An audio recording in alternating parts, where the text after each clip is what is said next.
Hi everyone, welcome to Let's Draw number 12. Today I'll be drawing another scene from the comic I'm working on. This is all exploration. It could change, but it's getting closer to aspects that I would like my comic to look like. So I hope you enjoy it.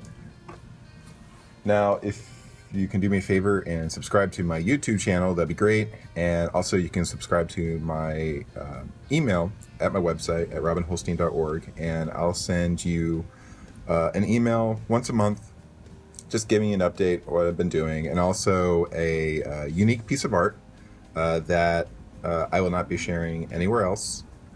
It's just for people who subscribe to my email, so enjoy. With this piece, there's actually a lot of stuff going on here that I want to talk about, but I'm going to just give you an update about myself, just so the video can run for a little bit, and you can just watch the image unfold a little bit before I hop into some aspects about it, so you have something to reference. I would also recommend going to my website, that's robinholstein.org, and it should just be the first homepage that you come to once you enter the website, but it's in the blog post you'll see the final image, and I would just recommend having the final image in a different tab that you can just reference to, and then you can go back to the video, just so you can see the image as a whole. When I talk about certain aspects that I want to cover with this image, because it's a decent scene that really it just has like a lot of good things I want to go over. Okay, but you know what? While you watch this, just talk about me. What have I been up to? Yes, I know this video is late. I took on some commission work. It was for a friend. I really wanted to do this commission because for the last 2 years, she's gotten commission from me that she gives to her boyfriend for his birthday. So this is the third year running doing it, and it's a fun project just because I create a mock comic book cover with it's usually of her boyfriend doing some task, or I would just say some task. But yeah, it was a lot of fun. First year was X-Men theme, second year was Guardians of the Galaxy theme. This year, backyard wrestling theme, which is funny. But actually, I was out of the other options I could have done, I was like, yes, let's do backyard wrestling, just because it's action. I can do something dynamic. I knew. Sorry, I'm trying to burp right now. It's really hard to talk through that. Okay. But yeah, action. So yeah, and it's really cool. Like, I'm actually having fun. Since this is the third year. I've seen the first year. I can compare them. They happen annually around the same time, so I'm starting to see how I develop as an artist. Thankfully, I'm getting better, and it's interesting, like, different things I was experimenting, and like where different stages I am. I definitely have noticed. I guess this is like. I'm understanding these days where to put my efforts, if that makes sense. So I have a great image that I just don't spend forever on. It's eventually this art has to get out the door. So making it look good and make it fast are some key pillar skills for an artist in general, but definitely for a comic book artist. And oh man, lost my train of thought. Thought train going away. Was it backtrack? What was it talking about?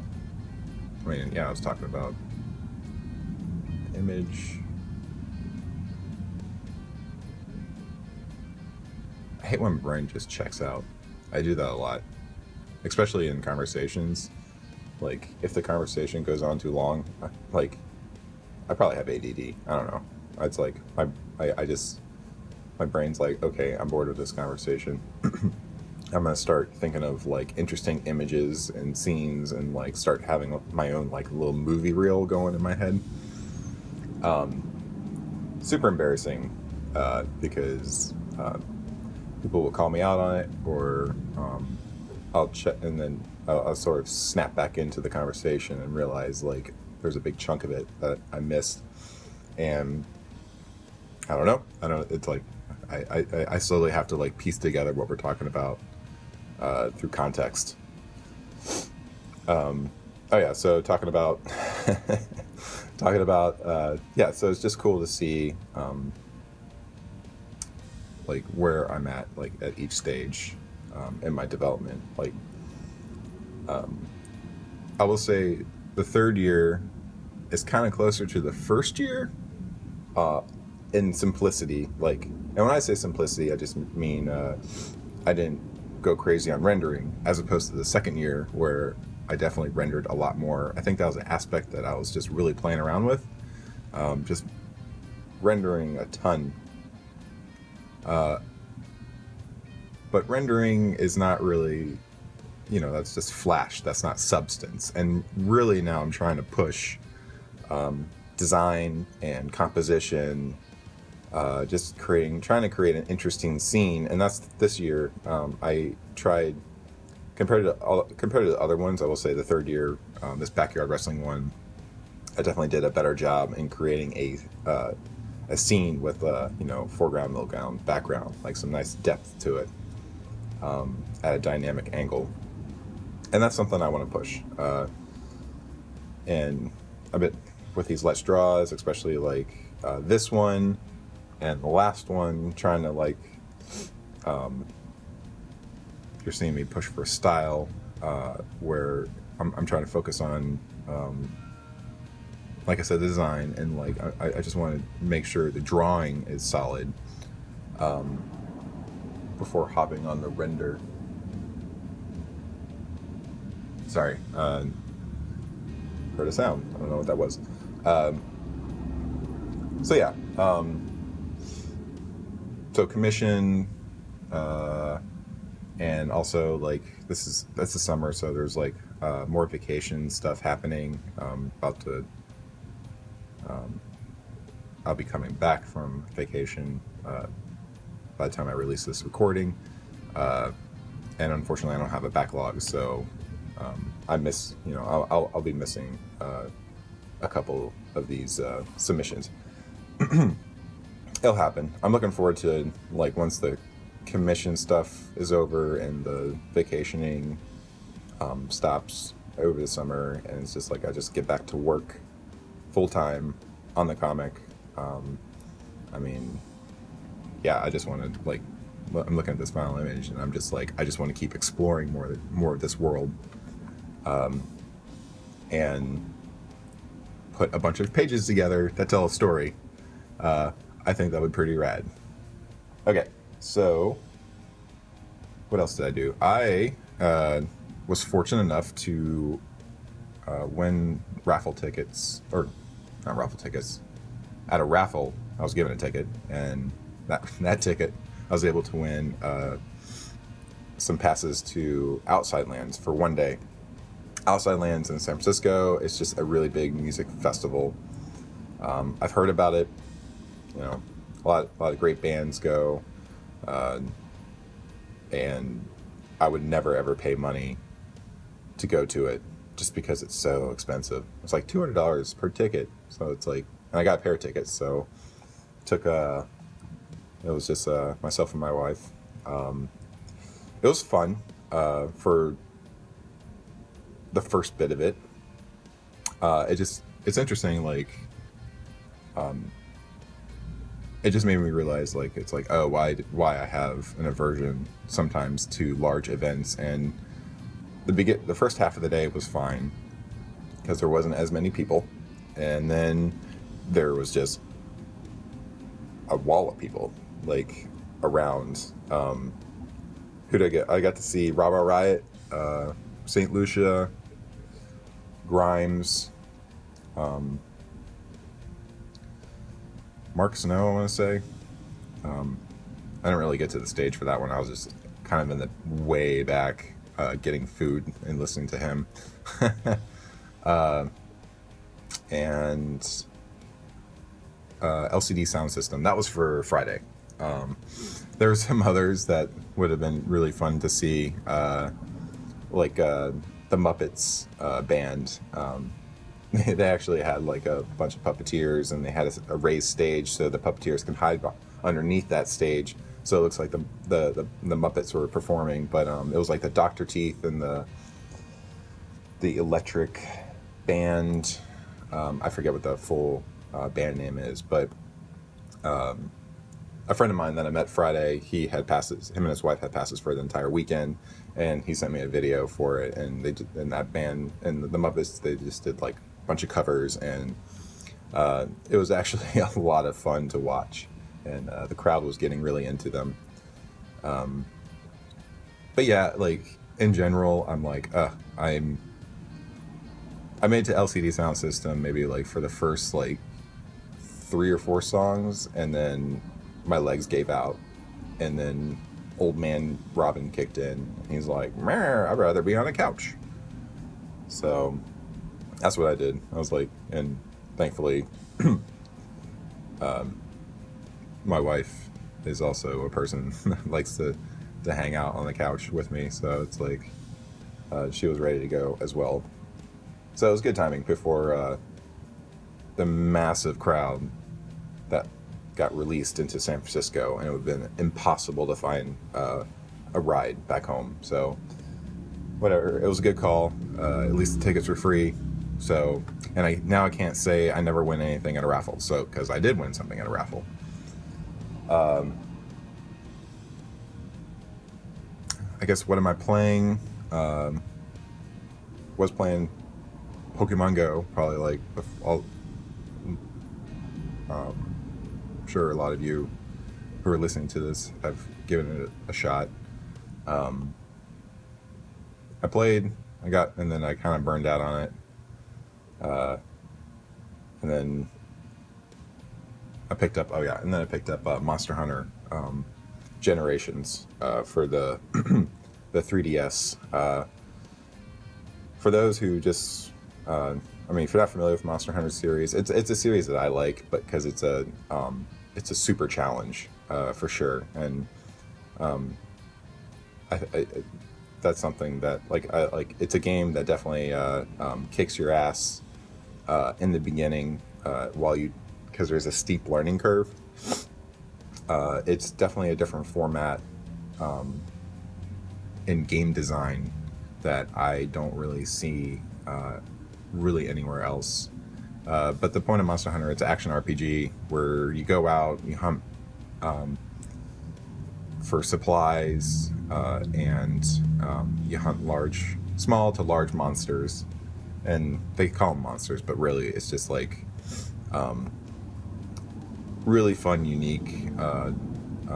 It's like dinosaurs or like weird frogs or like bat dragons. It's so some have they get more and more unique and make-believey it's all make-believe, whatever, but it's the earlier monsters have more of a foot in the realm of like dinosaurs, like something that's like real. You know what? They all do it. Whatever. I don't know what I'm talking about anymore. Designs are cool. I enjoy it. Action RPG. So you have to go out and collect all your resources, and instead of leveling up, like most RPGs, you have to get better. You actually have to become a better player for one. and then also with the type of arm, you have to upgrade your armor and upgrade your weapons, and those are the different aspects, and that's like how you get it, and that replaces kind of like the leveling up aspect in RPGs, because those will give you better stats. And there's 14 to 15 different weapons, and they all play vastly different from each other. So anytime I get bored with a game, I just switch up my weapon, and it just feels like a completely different game. That's Monster Hunter. Check it out. It's fun. Okay, now that I've been drawing for a while, I record these videos out of sync. Like, I tried recording in sync. Like, I tried watching my videos and then trying to like do a live or like recording with it, and I didn't like that as much just because I was pausing and whenever I lose my train of thought and there's these long pauses, like I actually do edit that stuff out, and I prefer to edit that stuff out, just because like I said, I get derailed from my conversation pretty easily. Excuse me. And so I can also like get rid of those coughs if I feel like it, if I catch them. Sometimes I don't. A lot of times I don't catch them, so that cough probably stays in. Anywho, it's just easier for me to do a lot of recording and then go through and just edit, and then in the background, just this video is like art is being made. So that's, but there's some, like I said, there's certain things I want to talk about. So take a second, head over to robinholstein.org, and find the blog post. It should just be like the homepage. First thing you see should be this blog post. Or if you're actually, that's only if you catch this at the release of this. You can scroll down and try to find the Let's Draw number 12 as well, and go ahead and pull up the final image and just have that in a different tab so to reference it. Sorry again, I'm going to take a swig of coffee. All right, let's hop into this image. So one cool thing I've noticed, like, it's nice having a project to be working on, because a lot of times, like, I'll do my research for a pinup I want to, or an image or a pinup, whatever, that I want to draw. I'll draw it, and then I'll move on to something else, and that's cool. But I feel like I don't really understand a subject until maybe the third or fourth time trying to attempt to draw it, and then by the time I get to that third or fourth time, I'm learning how to draw certain details, and also like I continue looking at research, and maybe I've tried something in the past and I want to try something different, and I discover like, oh, this is better. So this is when I say it's like, it's nice having a large project because there's legacy knowledge. This is the third video now of me attempting, I think it's the third video, of me attempting the drawing in the look that I would like my comic to be, and I feel like it gets stronger every time. I mean, especially compared to that first one. I was like, I'm thinking back to that, and now I'm looking at this, and I'm like, whoa, okay. This also, it helps a lot. I realize, like, if I continue this route with these Let's Draws and experimenting and getting the handle of what I want the look to be, so by the time I do get to drawing the comic, like, I'm just good to go. And I'll be warmed up. I know what it looks like. There's a fear sometimes, like in comics, especially for like, I would consider myself like still young in my comic book career, that there's going to be the editors don't want an artist to change too much in their style. They want consistency from beginning of the book to the end of the book. You'll see that especially more, I feel like, in I feel like you can get away with that with like issues, like if it was like Marvel and say like Marvel hires me for a 6-issue run, because that's how it's usually 4 to 6 issues for a mini story arc, for like more of the traditional superhero comics, and those get collected into a trade paperback. So it goes from floppies, 6 floppies, then collected into a trade paperback.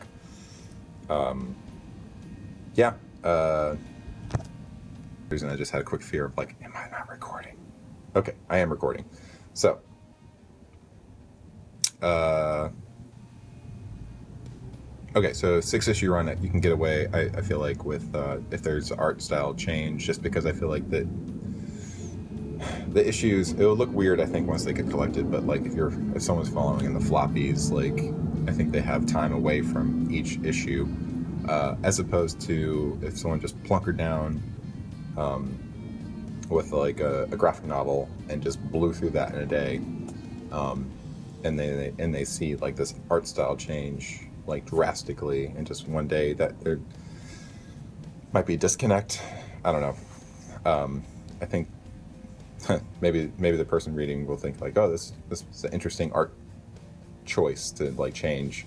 Hopefully that's what most people think, and not think like have a disconnect. Anywho, so yes, I'm training up right now. Like I'm getting my muscle memory down. Like I'm getting the look down. So when I hit to drawing those pages, there's not going to be a disconnect. It's gonna be good. Good to go. So, just looking at my notes right now. So that's sticking to one project, and like the benefits of having like legacy knowledge that just keeps stacking on top of itself. So the art just keeps getting better and better and better. Okay, focal point. Right. So in this scene, hopefully, I wish I could take this. I feel like this scene, like I'm looking at the line work, and the line work is just like or like the black and white image, not the line work, just the black and white image. I feel like I did what I did with inks, but I feel like it just needs like a tone as well, like, or color, like, and that would like make this super sweet. But I'm not a color artist, and I don't. But by the time I get to color, I'm just like, fudge it. I really don't. It's like I've been with an image so long that I just don't want to do any more with it. By the time I get to black and whites, I'm just ready to move on. Okay, with that said, focal point. Hopefully, the focal point that you all like, your eyes probably swirling around this image just because there's a lot to unpack, and that this is a splash page pretty much. If this was a comic, I would have taken up an entire page. It's like a splash page, an establishing shot, and the focal point is really these 3 figures that stepped out the door. They're the only ones cloaked. They're the only ones who are trying to mask themselves. They're also the only ones that I tried to put them in a non-busy spot. And they're also on a third. There's like a bunch of things that I did. So you can see the crowd, like they're surrounded by detail. And with focal point, there are several ways you can deal with leading the eye. There's the method I went, or the direction I went, was go super detail, and then excuse me, go super detail, and wherever you want the viewer's eye to rest, just don't put as much detail, and their eye will naturally want to settle there, just because like it's overload stimulation for the eye, and the eye will just pop off the page when there's just a vacant area. I could have gone a little bit more vacant, I guess. I don't know. But whatever. I think it's vacant enough. Also, I like how I compose them. Like, there is a triangle that forms between their heads, so it's think of the golden I don't know if some of you might have heard of this, the golden rule, swirl, whatever the heck that thing is. If you look up Renaissance, like the golden ratio rule, you'll see like this pretty much this nautilus swirl that that old masters used to use to lead the eye. And because I'm always establishing that this is, or I'm always assuming, not establishing, that there's a Westerner looking at this image. So in the West, we like to read from left to right. So I just assume, left to right, top down. So I just assume, especially in comics, that the reader's eye is naturally going to pop up to the top left, and then it's going to travel from there, because that's just how we're trained, especially in comics, because they're just, when you flip the page, you just assume that there's going to be text or something there. So it's like panel 1, and then but this image is a splash image, so it's like they're going to pop up here to the top left, and they're like, okay, ships, and they're going to start traveling down, and their eye is naturally going to go to these people that I want them to go to, because they're standing above everyone. Like they're above everyone. They're separated enough from the crowd, and then the viewer's eye is going to travel down to the burly man with like the lumber, and it's going to swirl around like that, this line of people from there, going from the bottom right up to the left again, and following these people, and it's going to lead them back to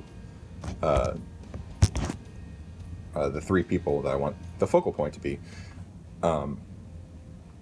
So that's that's 2 ways now I've described about creating a focal point. It's using the golden rule. I used it loosely. Like the golden rule, they create it mathematically, and it's like using thirds to break it down. You can check it out. I'm not going to go too crazy into it, but it's just creating the swirl to lead the eye, and I tried using that method. And also I went super detail, and I toned down on the background detail behind those 3 people, so it looks like, so they just, the eye wants to rest there. The reverse can happen. So if you can go either super detailed to, and then the focal area is going to be vacant of detail, or you can go the other direction where the entire image is pretty vacant and devoid of detail.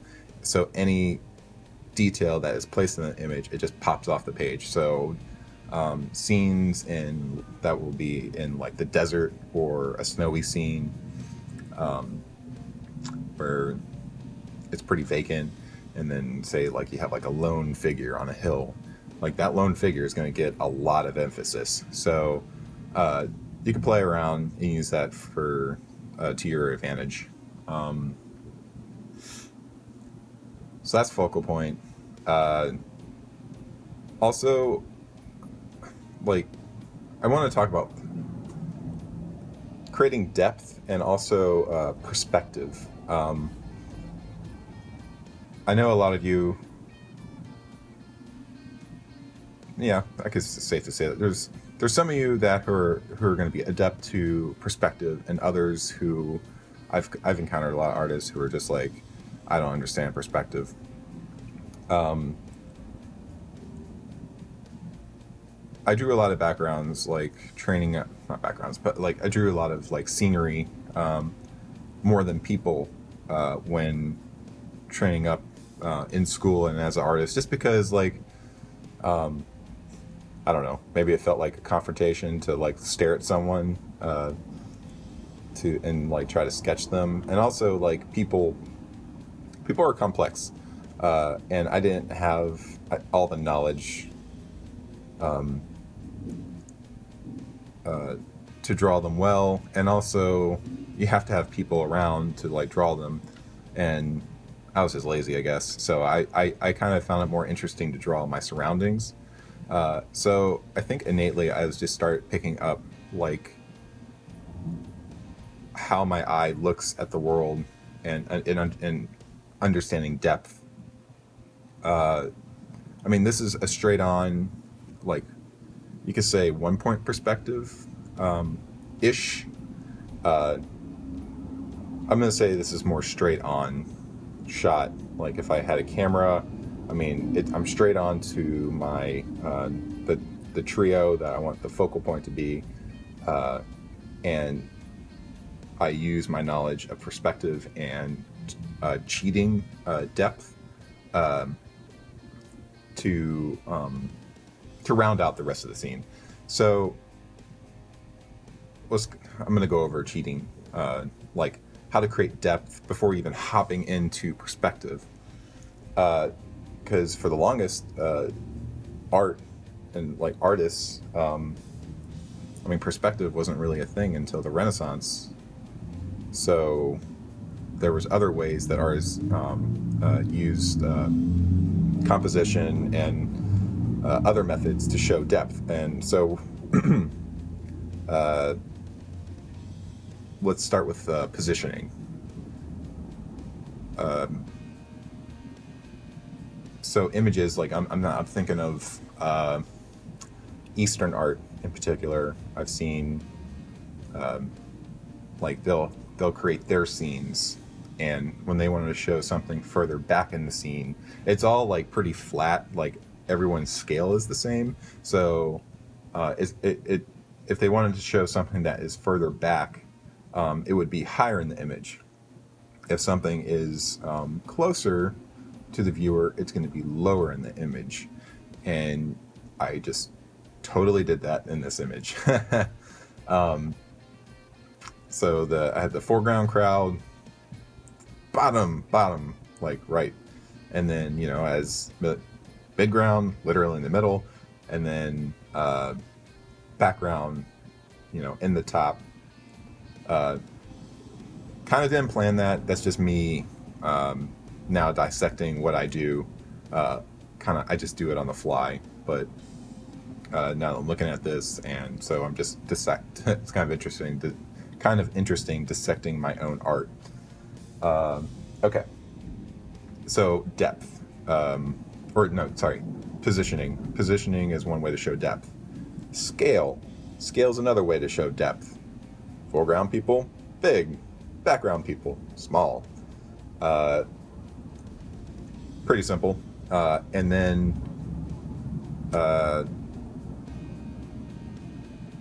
overlaying. That's the other one. Overlaying the objects. If something is in the foreground, something that is going to be, if I'm going to show that something is behind it, and which would make them further deeper in the image, I'm going to put that foreground image, overlay it on top.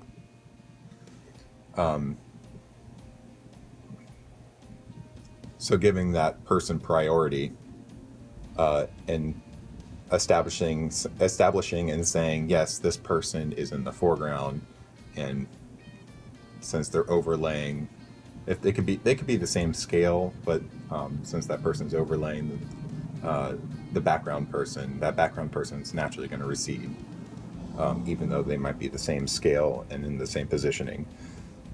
Okay, with that said, now let's bring all three of those together: scale, positioning, and overlaying.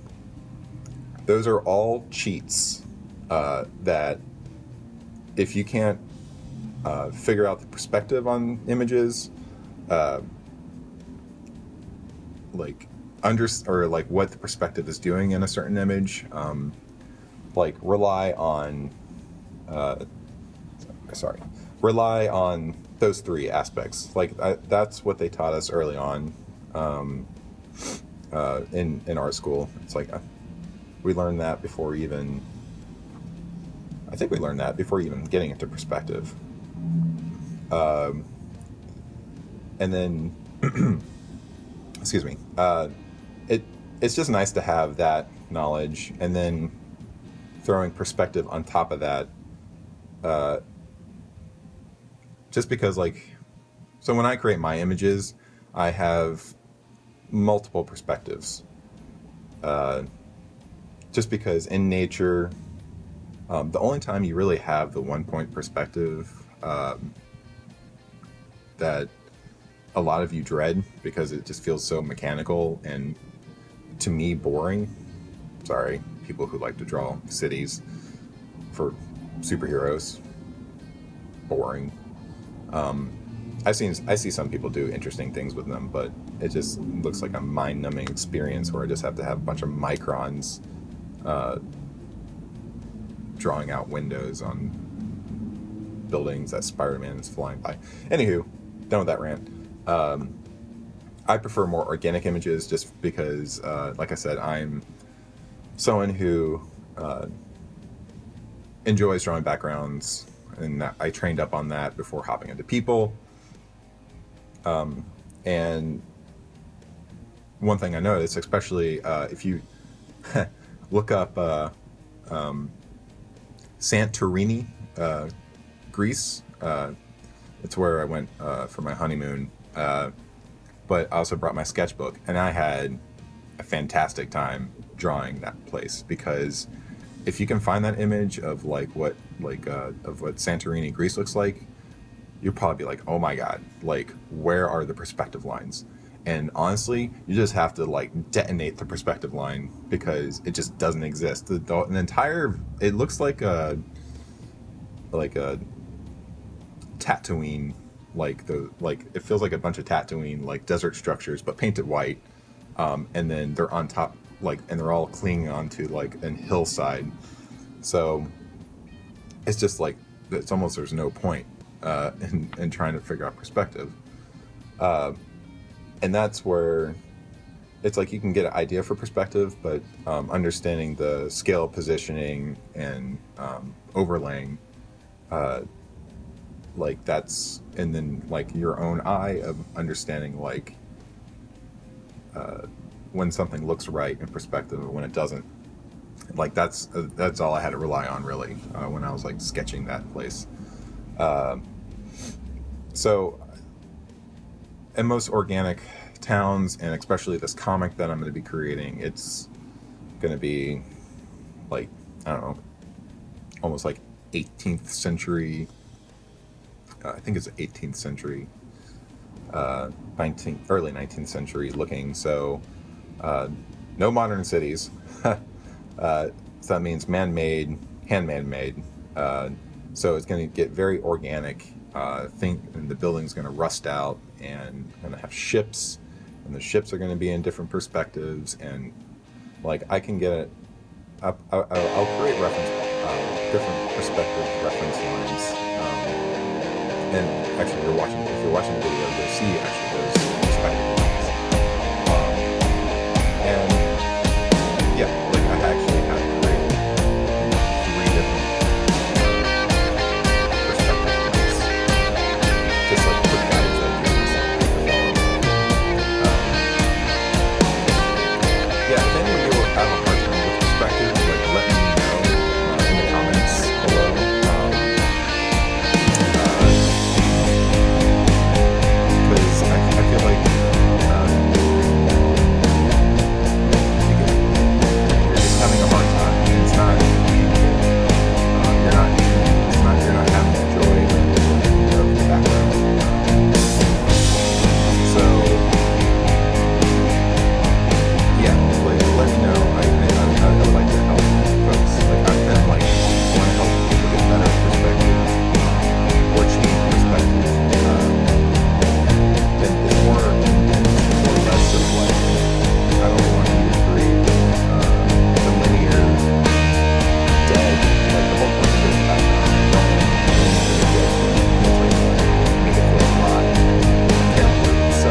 supposed to like they all supposed to, like, the characters in the background are all supposed to just feel like one place.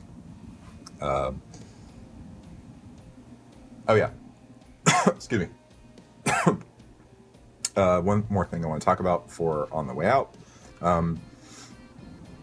is atmospheric perspective. Atmospheric perspective. There we go. Atmospheric perspective just means, like, and that's what I did with this image. The further an object goes back, the less and less detail is drawn for it. And also, like, I didn't want to put a bunch of detail, and like you'll see it as it goes further back, especially those back sails and some of the back buildings.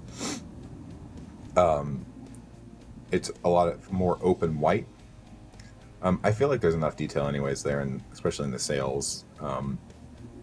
But yeah, it as something fades to the back, there's atmosphere. There's literally atmosphere. So think of like when you look at a mountain, like how it looks fuzzy and like that's like way off in the distance.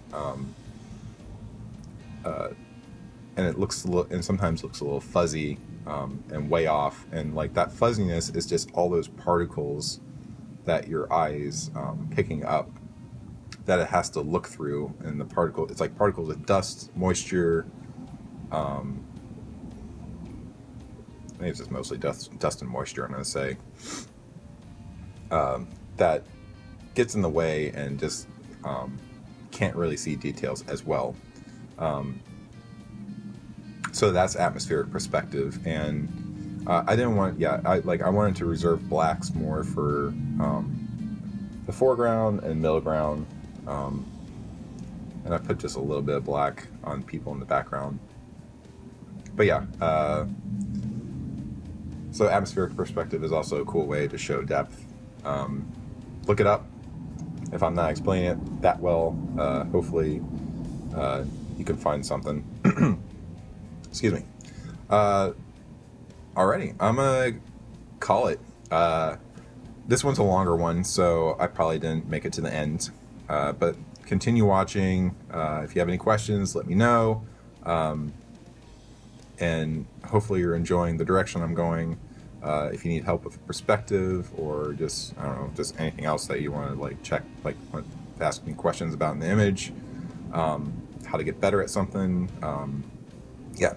put in the comments. I would love to share anything and help you all. What else? If you can, please subscribe to my channel. That'd be great. I'm looking forward to, like, especially once we get out of the summers, to get back onto a regular schedule, get these videos back to the consistent first Monday and the third Monday of the month. Excuse me, I'm trying to get something in my throat that's tickling, and it's once me asleep. All right.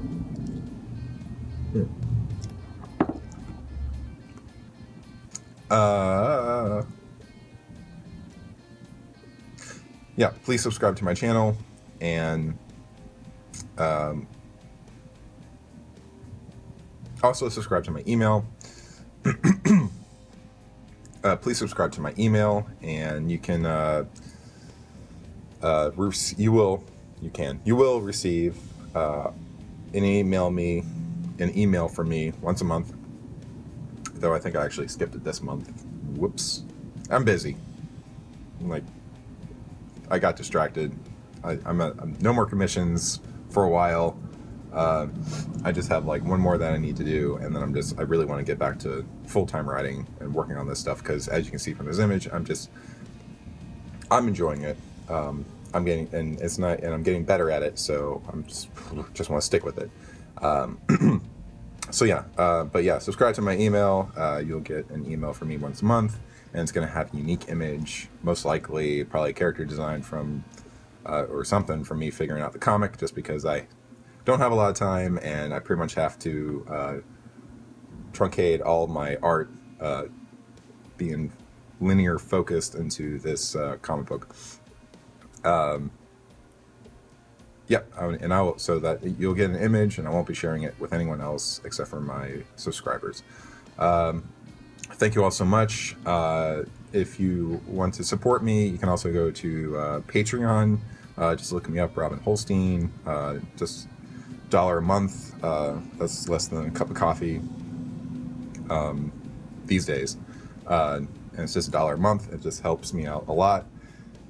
Just to continue moving forward, and you'll get your name at the end of these videos, and just to show my appreciation for your support. And for those who are supporting me, thank you so much. Super appreciated.